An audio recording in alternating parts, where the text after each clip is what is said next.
faceless comedy. Find it by searching.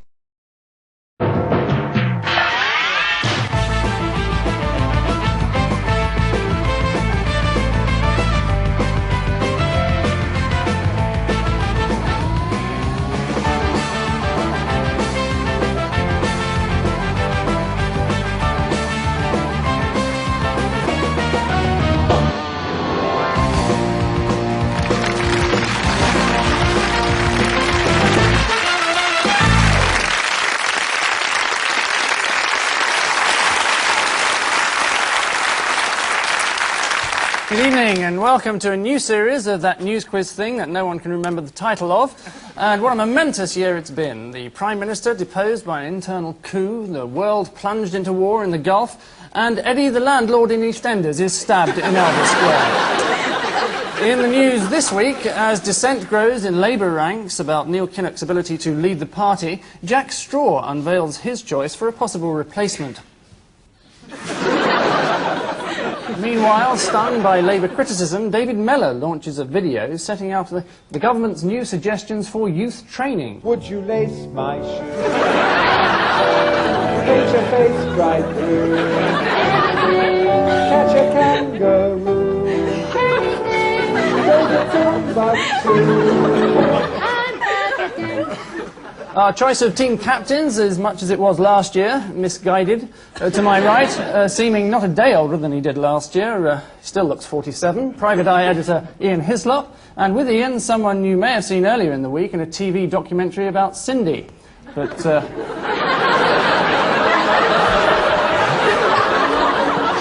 tonight, for some reason, she's put this rather strange wig and sensible clothes on. Sandi Toksvig.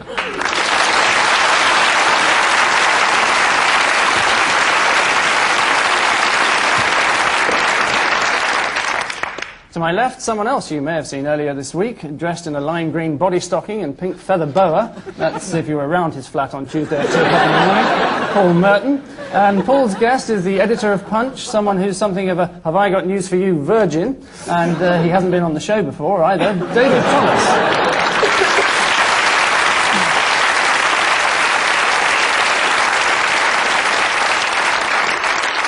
So let's drag ourselves screaming into the first round. 4 bits of news footage to identify. Ian and Sandi, what's going on here? Ah, well, this is a new toothpaste ad that's just come out. Yes, as you can see, that's one of the slogans. And there it comes in a very big box.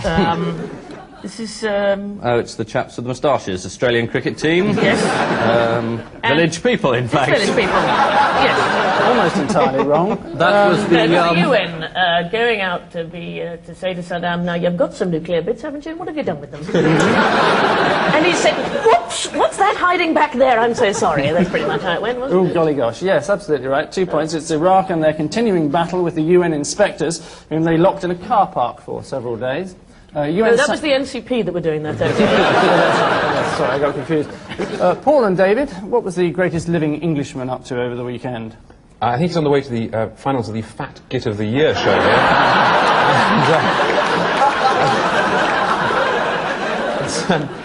It's Ua Gaza, whose unique brand of physiotherapy consists of drinking quite a remarkable amount of alcohol and doing the lambada.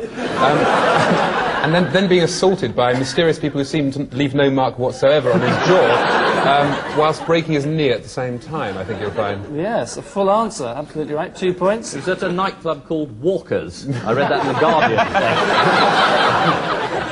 They have L and N problems. I think Ian meant it should have been called Wankers.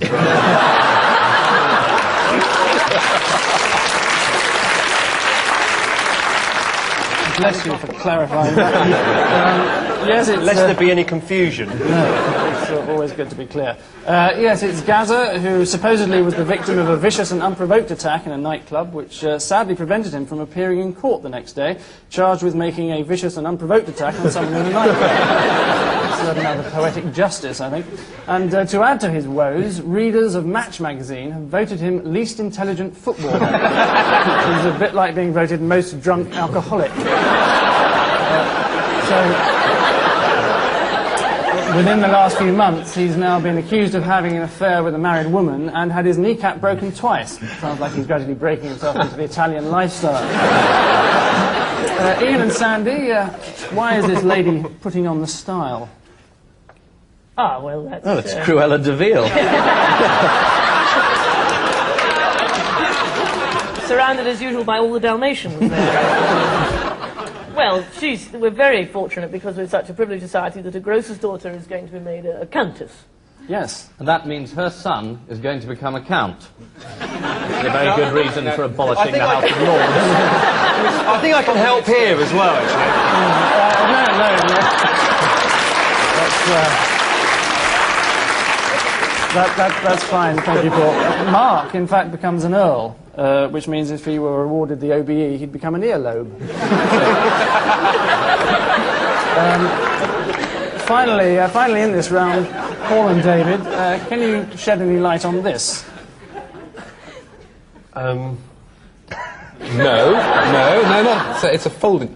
It's a folding competition. It's being wiped up. I was going to say it was Ken putting forward his nuclear policy, which was not the same nuclear policy as Neil Kinnock's nuclear policy, which is to decide that nukes are a very good thing after all, and we better have lots of them, please. I think it was a marketing video for the conference facilities at Trust House Forte.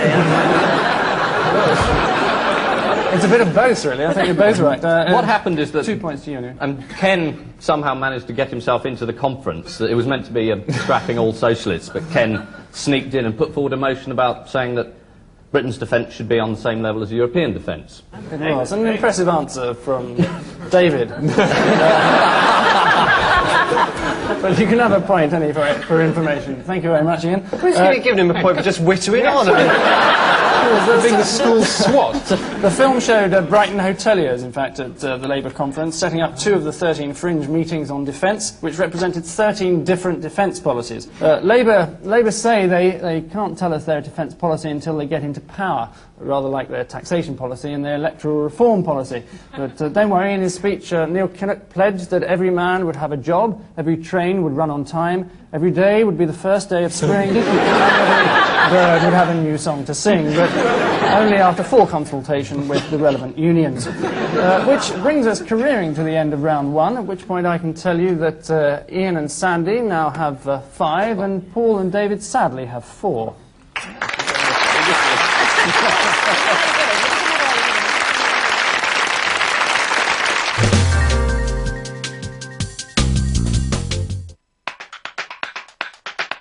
In the proceedings, just when everything started to get going, we like to indulge in a little quiz show interrupt us with our caption competition.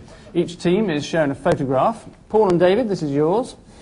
Ian and Sandy, yours is this. And between now and the end of the programme, in moments of heightened tedium, we'd like you to think of a caption or two. So while you're considering the options, let's steam regardless into round 2, which takes us into the vile world of tabloid headlines. 4 cryptic allusions to decipher. Paul, here's yours. Polly put the telly on. Well, I imagine it's something as boring as a parrot that switched on somebody's telly. It's Doesn't not seem quite as interesting as that.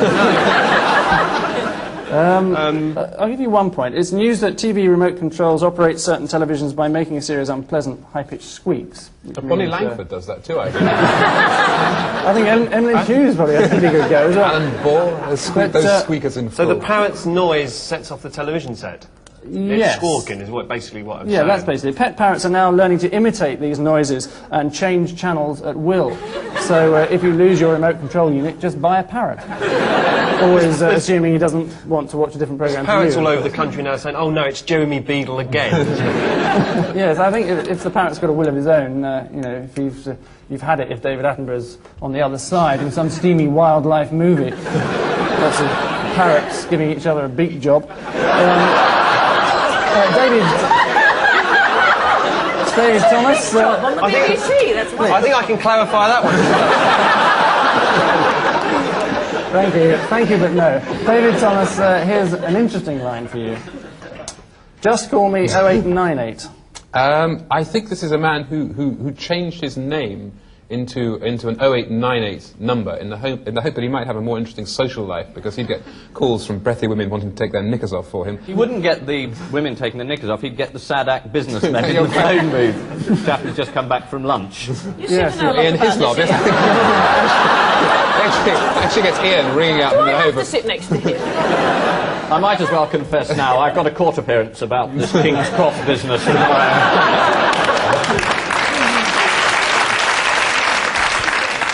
Yes, absolutely right. It was a gentleman called Michael Howard who changed his name to Mr.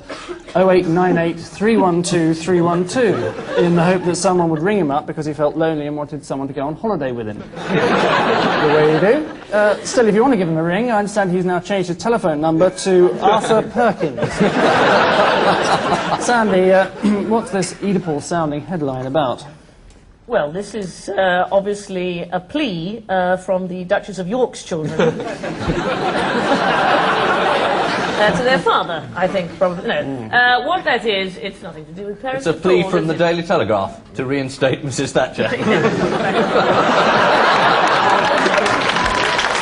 Well, you can certainly have a point for that, but What that is not to in do that way. with, Correct. is to do with the naughty people in this country, archaeologists stealing all the bits and bobs that the Aborigines thought were theirs, and we've given them back.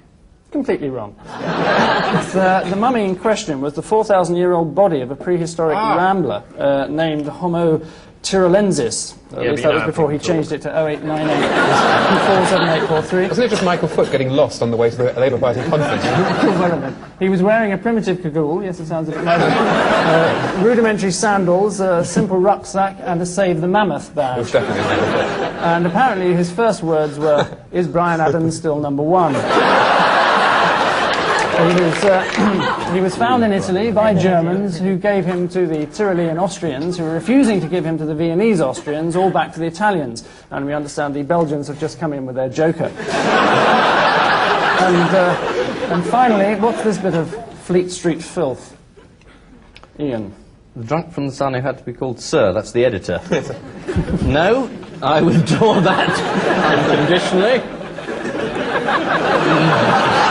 No, this is actually a journalist who was sacked from the Sun for being drunk, which is absolutely incredible. Yep, absolutely right. 2 points. The story of Rob Skellen was his name. Rob Skellen. Yep, a drunken reporter from the Sun. I think that's tautology, actually. A reporter from the Sun is probably sufficient. Who was sacked for abusing 2 policemen in a Dorset car park. Evidently, he called the PC's Dorset Plods, attempted to pull off PC Cameron's pathetic Scottish moustache, and said he'd have them walking the streets by morning. But as they were already walking the streets that morning, he didn't regard it as much of a threat. The Daily Mirror had a field day reporting the case with great moral indignation, but we're unaware that Mr. Skellen had just taken a new job with the Sunday Mirror. Which brings us to the end of round 2, a welcome end, and I can tell you that Ian and Sandy now have a stonking 8, and Paul and David a rather frail 7.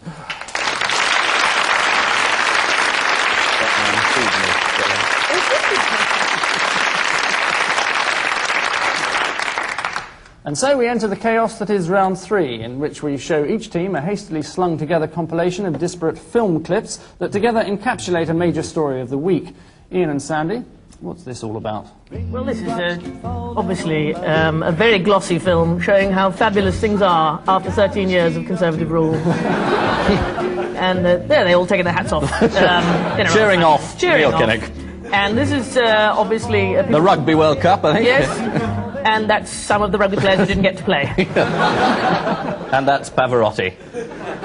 Absolutely wrong. It's the astonishing and rather dubious revelation that Butch Cassidy, which is where the music came in, real name Robert Parker, spoke with a Lancastrian accent. Oldham was the town, I believe. Or indeed Preston. How could I have missed a story like that? I can't believe that I'm reading about Serbo-Croatia, all these things that are happening, and this is the important No, this stuff. is much more important. His father, Butch Cassidy's father, moved from Preston to Utah in 1855. 1855, was it really? Yeah.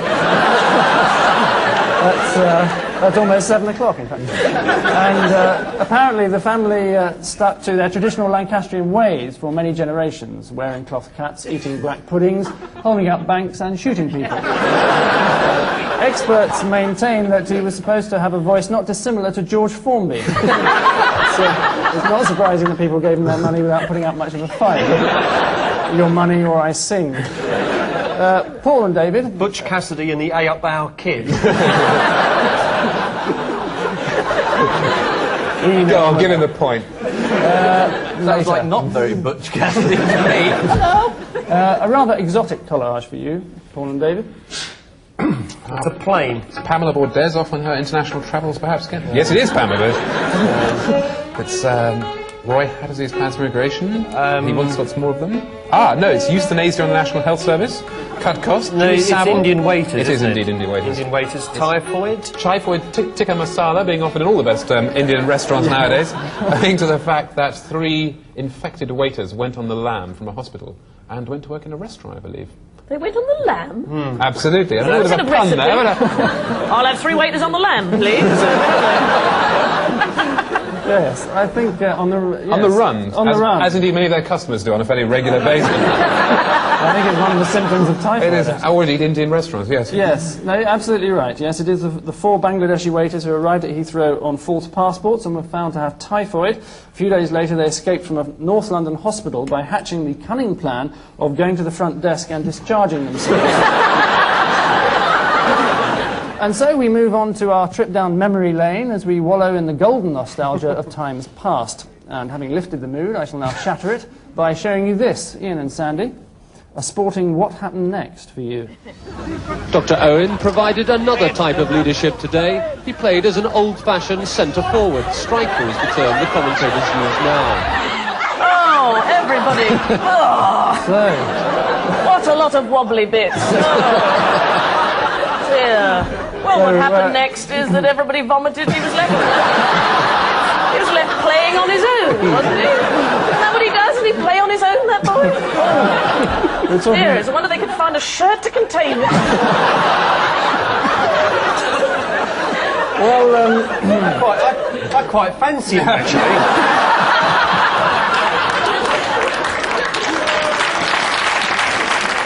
I can help you with that, Paul. That's you and Rosie Barnes. as David Coleman would say, let's see if you're right. The victory wasn't achieved without some pain. They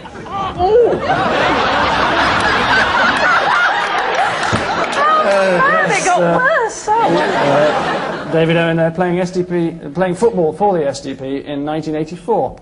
You can tell it was 1984 because there were 11 people in it. David and Paul, more archive for you. There are truckloads of broccoli at this very minute descending on Washington. Ah, yes. This is to do with George Bush and vegetables, which he likes quite a lot, which is why he has one as his vice president. Yes, indeed. But he doesn't like broccoli. government He now. doesn't like broccoli, and he said that that now he was president, he jolly well wasn't going to eat any more broccoli. So there, nor peas neither. Yes, these truckloads of broccoli were an unwanted present sent by thousands of farmers enraged by their president's inflammatory remarks about their prized vegetable. I do not like broccoli. And I haven't liked it since I was a little kid. And my mother made me eat it. And I'm president of the United States. And I'm not going to eat any more broccoli.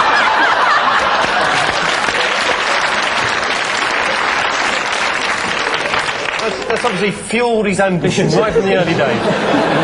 One day I shall be one of the most powerful men in the world, and I shall not eat broccoli. So, at the end of that rollicking round, I can tell you that it's literally neck and neck. Paul and David and Ian and Sandy both have 11.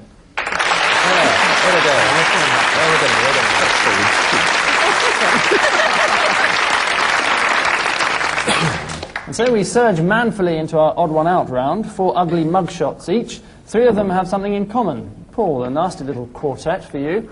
Brian Clough, Judge Pickles, Gary Bushell, and Adolf. Completely indistinguishable, really. I think simply, every one of them but Adolf Hitler has written a column for The Sun. It's true. Absolutely. 2 points. Adolf Hitler wasn't right-wing enough.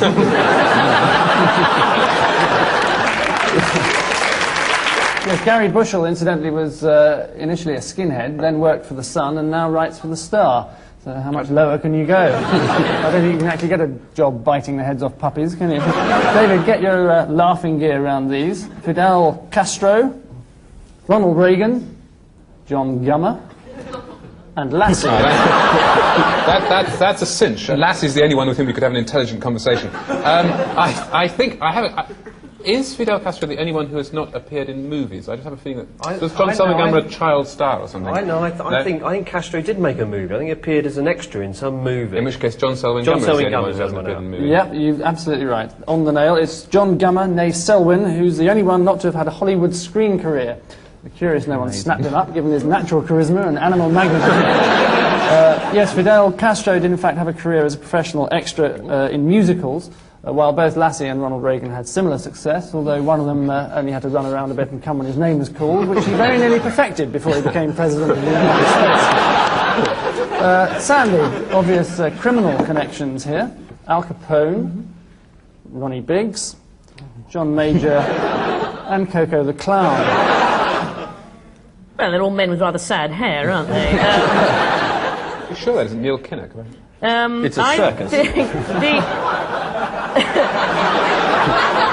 The odd one out is probably Mr. Biggs, I think. For why? Because He doesn't he's come not from here. a circus He doesn't come from a background. circus background, yeah. here. Because Mr. Major's dad was an acrobat, and old Al Capone Circus family. used to get shot out of a cannon. Well, I'll give you 2 Al points. Capone's brother. Yeah, I'll give you 1 point, because it's actually Al Capone's brother that was an acrobat. Coco the Clown was a clown, yes. Thank you for elaborating on that, because I wasn't clear about his I just career. thought I ought to make it absolutely clear. John Major's father used to stand astride 2 galloping horses wearing star-spangled swimming trunks. It was an unusual act, making horses wear star-spangled swimming trunks, but there you are. Finally in this round, Ian, try these 4 for size. Rory Bremner. Oh, yes. Jeffrey Archer. Oh, God. The Bishop of Oxford, and Dracula. Or Christopher Lee. Christopher Lee. Think of him as. Well, there's only one range of questions with Mr. Archer. They always concern his past. So I would guess Christopher Lee is a famous old boy of Wellington, the public school. Very good. So is the Bishop of Oxford. I would have to guess Rory Bremner went there, and Jeffrey Archer didn't. But he went to another school called Wellington School. He did, absolutely right, yes. As you would have found Archer- out if you'd watched Clive Anderson's show. And they cut it all out. Well, Yes. how would we have found out if we'd watched it then?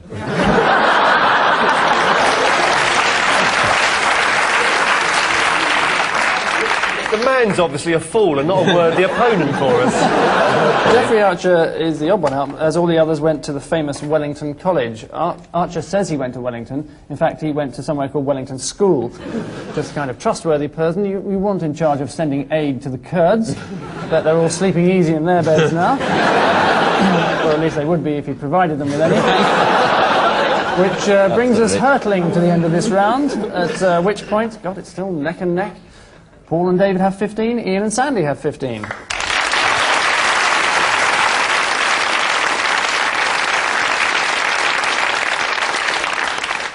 And so we leap hysterically into the final deciding round, in which we show each team a set of headlines with 1 or 2 words missing. They have to identify the words or provide a better alternative. As is traditional, we like to humiliate the team that are last, but as neither of them are last, I'm going to pick Ian and Sandi to go first. Duchess of York runs out of what on the M40? O-levels. Didn't take long. No, It's petrol. It's petrol, is of course correct. it is. Lard. Hospitals told to cut costs by using what? no doctors. Well, almost. Back copies of Private Eye as a general anaesthetic.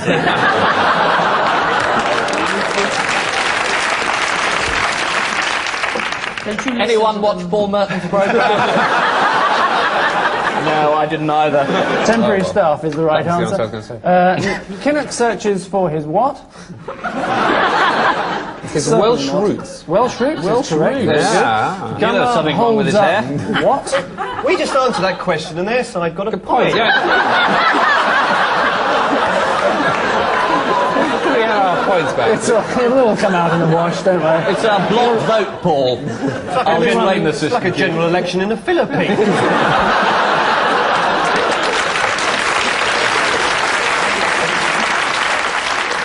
Gummer holds up what? Petrol station. Pollution watchdog is the right answer. Alex Higgins drank my what? It's no fair because you just jump in because you know the answer. That is what I'm underpaid to do, I'm afraid. Alex Higgins drank drank my my what? country dry, says Boris Yeltsin. Well, you can have a point for that, but no. Perfume is the Drank answer. my bathroom cabinet dry, says Ollie Reed. Was actually Ramblers find what in Major's Garden? Ramblers find Lord Lucan. Is wrong, Paul. David, any ideas? Yes. Yes, we do, actually. Yes, we do. Very good. Well, you can have no points then. Common cause. is the Common answer. cause. Didn't jump in Said quite that quick right enough. So, David and Paul, here are your missing words. I just think of the Queen as my what? Meal ticket? No. Aunt. That was Lord Linley, who thinks the Queen of his aunt. Absolutely right. Stamp. I Kids think the Queen's use my what stamp. as condoms? We use these kind of little vases we have here on the desk. They're really incredibly effective, and they're very threatening. They use chocolate papers. Wrong, as chocolate condoms. papers is right. You've been reading your Oh, paper. Yeah. Next, Saddam backs off as Bush gets Broccoli.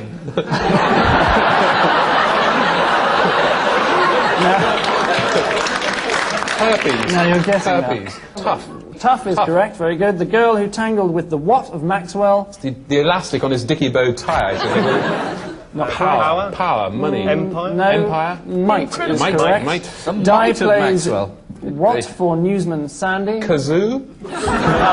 Strip poker. Go between. Go between. He'd go between. Councillor. No, Councillor. Cupid is the right Cupid's answer. good. And lastly, who picked by Gorbachev as advisors? Travel agents.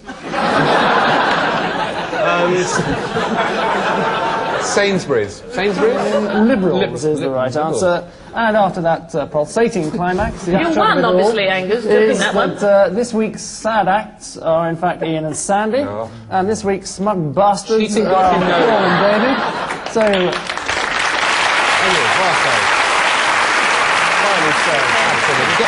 Goes to show that honest endeavour. so congratulations to our winners and patronising condolences to our losers. But that's not quite it. Several years ago, at the start of the programme, you may remember, we asked the panellists to come up with some madcap captions to their photographs. Paul and David, what do you think of for this one? Well, we fixed up his legs, Mr. Venables, but the rest of him's a complete write-off. Or Duchess of York's tights, open charity bazaar. All very good. Ian and Sandy, what about yours? I found this under the sofa at number 10 when I moved in. Or major bottles at general election. Topical. Oh, yes, a pun hello. to end the show. And coming from the right as well. Always the way. On which contentious note, we say thank you to our guests, Ian Hislop and Sandi Toksvig, Paul Merton and David Thomas. And I leave you with news that Freddie the Tame Dolphin, who was injured by the propellers of a police motor launch on Wednesday, is making a full recovery. Northumbria police explained away the incident by claiming that he accidentally swam down a flight of stairs. Rumours circulate that the runaway Bangladeshi waiters have been sighted near the London Coliseum. And finally, with the aid of telescopic photography, scientists believe the secret of Mikhail Gorbachev is out. Good night.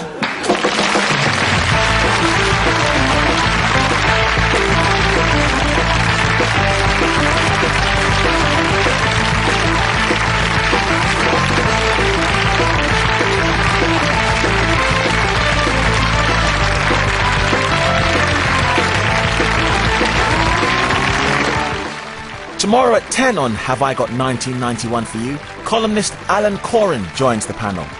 Now, we're back at the airport.